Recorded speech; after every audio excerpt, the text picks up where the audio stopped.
Hiya, it's Zoe from Mission Minded Coach, and I'm so glad you're with me. Here is a very, hopefully, simple workshop to help you manage your personal finance. Let's take a look. So here's our agenda: living within your means, budgeting, subscriptions, and saving and debts. I have a spreadsheet that is very simple to go through, and that should help you get a simple budget for your monthly payments. Let's look at subscriptions as well. We'll be looking at what do we really need. I know I have cut down on my subscriptions and making sure what we know is going out and what we are actually spending. So living within your means, what is your monthly wage, what is your disposable income, and what are your priorities? These are the things that we're going to look at throughout this workshop, and we're going to dissect it more into the spreadsheet. Let's take a look at this 50-30-20 budgeting rule. As you can see, I'm a visual person, so I've got a graph and writing as well. So 50% is needs, 30% is wants, and 20% is savings, or it could be paying off debts. So what are needs? So it could be rent, mortgage, bills, food, transport, anything that helps essentially help you with your living expenses.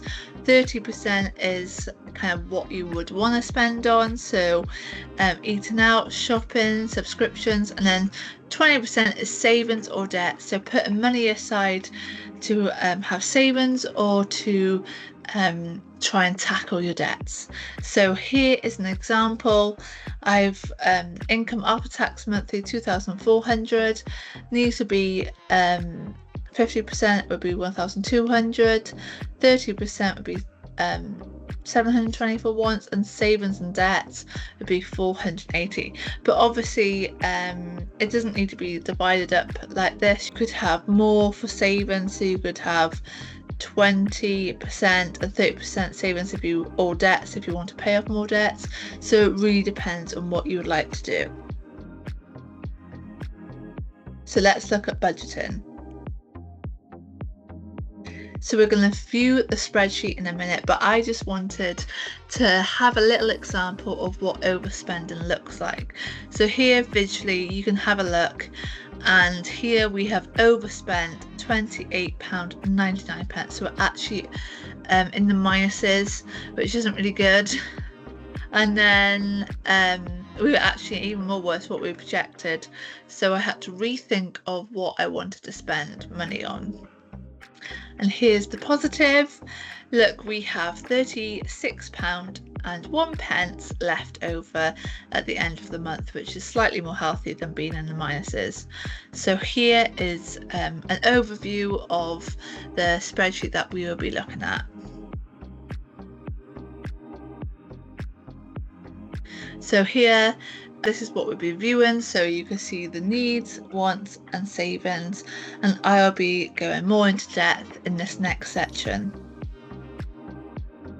Hiya, it's Zoe from Mission Minded Coaching, and I wanted to show you this simple personal finances spreadsheet. So here you can see the projected monthly income and what the actual income is, and then we got the total projected expenses and then the actual expenditure and the difference between them, and then the balance and then the actual balance. So let's take a look at what I have done. I have done a basic spreadsheet so we can get our heads around just the simple things what we need to account for. So needs, I put needs in this box, this table, wants, and savings or debts. So to start off with, looking at the 50-30-20% rule, the 50% is your needs, 30% is wants, and 20% is savings or debts. But as you can see, say if you wanted to save more or if you wanted to pay off more debts, that money can come out of your wants. So it doesn't have to be that so specific. It can vary between what you want to save up and what you actually want, and where you willing to sacrifice your wants for that. So let's have a look. So we've got mortgage, phone, electricity, gas, water, TV license. So you can see I put the basics down of what might be. In the UK, the NHS national insurance comes out of your wage monthly, but I have added in medical. So say if it's like bandage, paracetamol, Calpol, you could use that as vitamins, the different things that you may use as medical.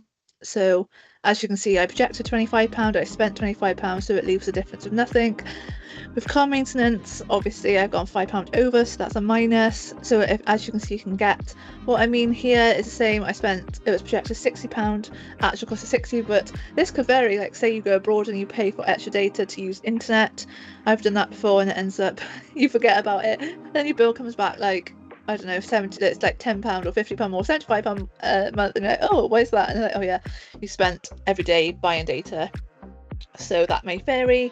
And then electricity, and then TV license, and then you can look at those. Then the wants are subscriptions, what we sign up, so that could be streaming services, and also if you have apps that you pay for, dining out, self-care. I kind of put hair and nails as like a general thing, but that could be whatever self-care you use. Tithing, these are all made up numbers by the way, these are examples. So say if I earned 2,600, I would give a tithe of £260, as the recommended tithe amount is 10% of your monthly wage. And then here, if you wanted to save it for a new car, student debt, it may vary what country you're in, but I know in the UK student loan actually comes out of your monthly wage, so you might not need to put aside for that. But if you're paying off that privately, you might want to save up, put that aside so you know that you're going to pay that off. And then if you've got any personal debt, and then if you have a private pension, what you would like to put aside for your pension pot. So these are all adding up in this section here. So as you can see, my actual cost is £2,563.99, and I actually am not over my wage, and actually I spent £36.01 less than what am I actually taking, so that's good. But obviously you can see I've actually overspent to my expenditure, and it's minus £189.99, so that's what we definitely don't want to happen if that came out of our actual cost. So by looking at this, you could actually work out how much your expenditure is, and then if it matches up with your salary and where you need to move things around, maybe sacrifice different things. I know with subscription services, I actually have downgraded one of them now. It saves £20 a month, or you could go for a cheaper option where you have ads, or even free option but you have to endure the ads. But say if you wanted to take off money that way and then put it into your debt and savings account, you can do that as well. So it really varies of what you're willing to sacrifice. And say if like concerts not your thing, you're obviously going to be saving £65 a month if that's not your thing. But obviously you want to that could go into your savings, that amount of money. But if you do actually spend that on monthly on like entertainment, concerts, and you want to spend that much money, that's totally fine. And shopping, that could be like clothing or homeware or whatever you shop and like to spend your money on. So that's just a very basic template, as I've seen somewhere they list like everything where it's all like separated into different sections. Obviously everything's accountable in these 3 sections, but when it's all divided up into like subcategories, it can get a bit confusing. So I just wanted to show this example from the 50, 30, 20% model, so needs, wants, and savings and debts. Subscriptions. So we all love to subscribe to new things and have new things, and we really need to check of what is coming out of the App Store statements, and also bank statements. And also looking at your bank statements is really good to see if there's any unusual transactions that you know that are not yours, and you can look out if there's any fraud or anything. It is a really good exercise to see what is coming in, what's going to come out. So what do you need and what do you use? So I know I can't live without listening to music without ads, because I listen to like podcasts, I listen to music pretty much all day, but I know I can watch streaming channels or platforms with ads, because I kind of don't really mind that. Saving and debt. So here's an example, and I have already shown you on the spreadsheet that student debt might come out of your monthly paycheck, so just bear that in mind. So you might actually don't need to keep aside however much that you need to. So you might be wanting to save a new car, or have personal debts, or a private pension. So you can look at these and have whatever you want to put towards, like to pay off. So debt, I would advise to get a financial advisor if you would want to increase the minimum of what you're already paying. So yeah, get debt advice if you are in debt. And you can also get advice for pensions, private pensions. So have a look at those options as well.